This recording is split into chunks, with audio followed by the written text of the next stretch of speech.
एक बार गांव के दो आदमियों ने शहर जाकर पैसा कमाने का निर्णय लिया। शहर जाकर कुछ दिनों तक इधर उधर छोटा मोटा काम कर दोनों ने कुछ पैसे जमा किए और उन पैसों से अपना अपना व्यवसाय प्रारंभ किया। दोनों का व्यवसाय चल पड़ा।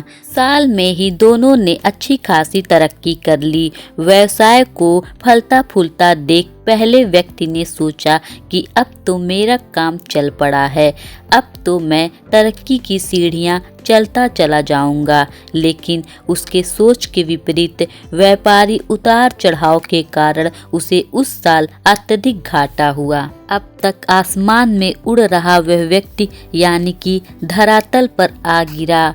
वह उन कारणों को तलाशने लगा कि जिसकी वजह से उसका व्यापार घट गया। सबसे पहले उसने उस दूसरे व्यक्ति की व्यापार की स्थिति के बारे में पता लगाया जिसने उसके साथ ही व्यापार आरंभ किया था। वह यह जानकर हैरान रह गया कि इस उतार चढ़ाव के दौर में भी उसका व्यवसाय मुनाफे में है। उसने तुरंत उसके पास जाकर उसका कारण जानने का निर्णय लिया। अगले ही दिन वह दूसरे व्यक्ति के पास जा पहुंचा। दूसरे व्यक्ति ने उसका खूब आदर सत्कार किया और उसके आने का कारण पूछा। पहला व्यक्ति बोला, दोस्त, इस वक्त बाजार में मेरे व्यवसाय को बहुत नुकसान हुआ, बहुत घाटा झेलना पड़ा।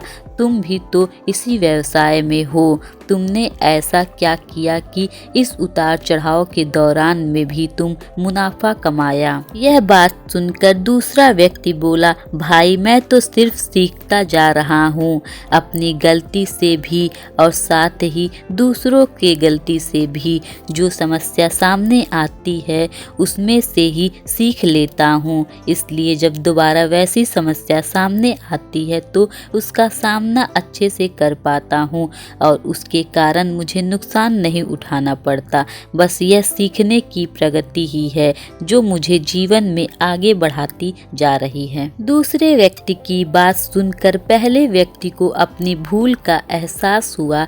सफलता की मद में वह अति आत्मविश्वास से भर उठा था और सीखना छोड़ दिया था। वह वहां से प्रण करके वापस आया कि वह कभी सीखना बंद नहीं करेगा। उसके बाद उसने कभी पीछे मुड़कर नहीं देखा और तरक्की की सीढ़ियां चढ़ता चला गया। तो दोस्त, इस कहानी से हमें यह सीख मिलती है कि जीवन में कामयाब होना है तो इसे पाठशाला मानकर हर पल सीखते रहिए, क्योंकि यहाँ नित्य नया परिवर्तन और नए विकास होते रहते हैं। यदि हम खुद को स्वर्गज्ञाता समझने की भूल करेंगे तो जीवन के दौर में पिछड़ जाएंगे, क्योंकि इस दौर में जीतता वही है जो लगातार दौड़ता रहता है और जिसने दौड़ना छोड़ दिया उसकी हार निश्चित है। इसलिए हमेशा सीखते रहिए और फिर कोई बदलाव या उतार चढ़ाव आपको आगे बढ़ने से नहीं रोक सकता। आपको यह कहानी हमेशा सीखते रहो कैसी लगी हमें कमेंट करके ज़रूर बताएं और अगर